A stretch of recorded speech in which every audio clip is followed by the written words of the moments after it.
Hello বন্ধুরা, welcome back to দীপসার ছোট্ট জগৎ। আশা করি তোমরা সবাই ভালো আছো, আমরাও খুব ভালো আছি। আরও একটা নতুন ভিডিও নিয়ে তোমাদের সামনে হাজির হলাম। তো এখানে দেখো কাটাকুটি হয়েই গেছে, দেখতে পাচ্ছ। এখানে পেঁয়াজ কেটে রেখেছি, আর ডিশের উপর টমেটো কাটা রয়েছে। আর এদিকে দেখো হচ্ছে চিকেনটাকে ম্যারিনেট করে রেখেছি। চিকেনটাকে আর কি তোমার আগে ভালো করে ধুয়ে নিয়েছি গরম জলে। তারপরে হচ্ছে তোমার সর্ষের তেল, নুন, হলুদ, মানে লঙ্কার গুঁড়ো এইসব দিয়ে ম্যারিনেট করে রেখেছি। আর কিছুই বিশেষ দিইনি। তো এই কটা জিনিস দিয়েই ম্যারিনেট করে রেখেছি যাতে হচ্ছে নরম থাকে। তো ম্যারিনেট করাটা তোমাদের সাথে শেয়ার করলাম না, বলে দিলাম। এইদিকে দেখো আলু কেটে রেখেছি। আলুগুলো আমি সাধারণত ভেজেই করি, অনেক সময় সিদ্ধ করেও করা হয়। তো ভেজে করলে আমার মনে হয় বেশি টেস্ট লাগে। তো এই আলু হচ্ছে ভেজেই নিয়েছি। আর এই দিকে দেখো হচ্ছে আদা রসুন আর কি বাটা রয়েছে, পেস্ট করে নিয়েছি আদা রসুনের।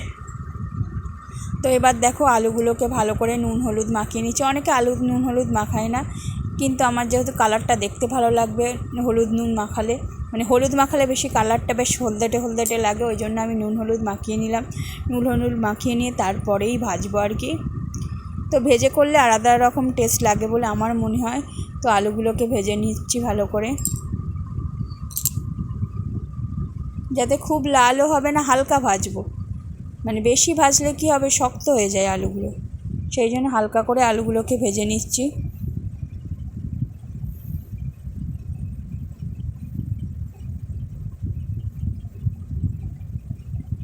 তো এই এক হাতে ফোন ধরে এক হাতে মানে এই রান্না করা খুব মুশকিল, ভিডিও করা, রান্না করা।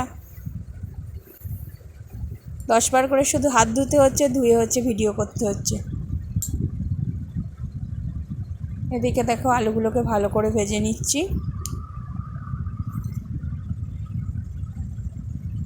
খুব বেশি লালচে করব না। দেখো মোটামুটি আমার আলু ভাজা কমপ্লিট হয়ে গেছে। আলুগুলোকে এবার তুলে নিলাম। তো দেখো আলু ভাজা আমার হয়েই গেছে।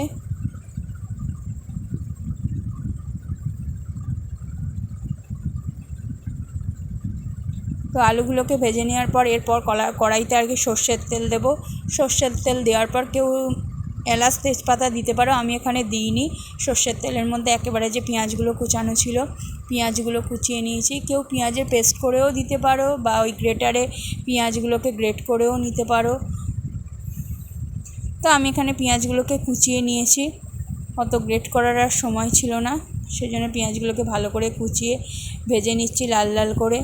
এরপর দেখো যে আদা রসুনের পেস্ট ছিল সেটা দিয়ে দিলাম, দিয়ে ভালো করে নাড়াবো।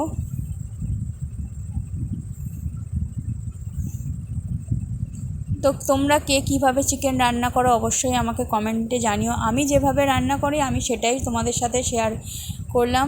আমি প্রথম থেকেই বলি যে আমি খুব ভালো রাঁধুনি নই, যেটুকু পারি সেটুকু করি। এরপর টমেটোগুলোকে দিয়ে দিলাম।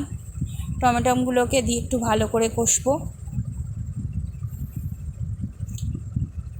ম্যারিনেট করার সময় আমি হলুদ দিয়েছিলাম, তাও যেন মনে হলো একটু হলুদটা কম, ওই জন্য হলুদটা একটু দিয়ে দিলাম।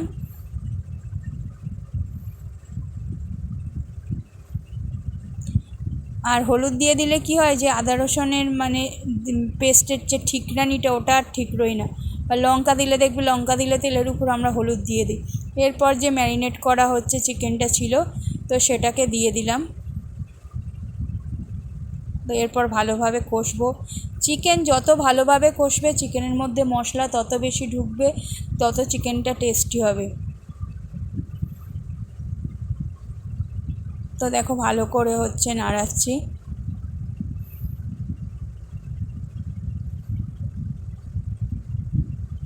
এই ভিডিওটা করার সময় যে কতবার হাত ধুয়েছি তার ঠিক নেই।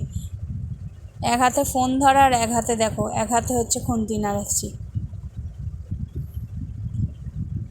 তো ভালো করে কষাতে হবে, কষিয়ে কষিয়েই আর কি মাংসটাকে নরম করতে হবে।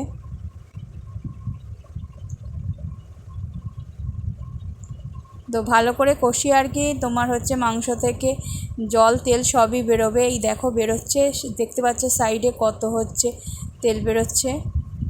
যত বেশি কষবে তত বেশি হচ্ছে তোমার ওই তেল বেরোবে। তেল বলে শুধু না, মাংসে জলও থাকে, তো দুটোই বেরোচ্ছে।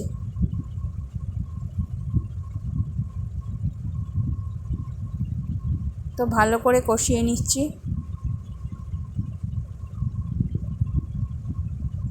দেখো কত হচ্ছে তেল বেরিয়েছে, তেল আর জলের মিশ্রণ আর কি বেরিয়েছে দেখো।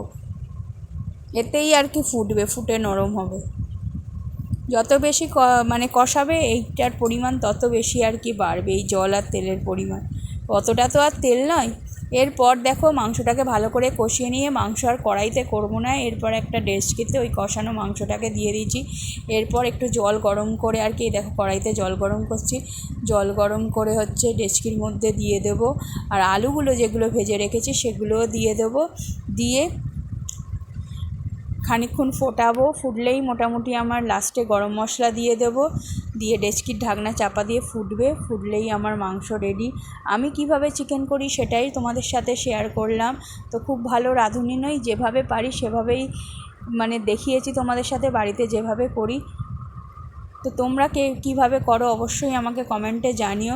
গরম মশলা দেওয়াটা আর মানে ভিডিওতে তুলতে পারিনি। তো থ্যাংক ইউ সো মাচ ভিডিওটা দেখার জন্য। এইভাবে সবসময় পাশে থেকো আমাদের।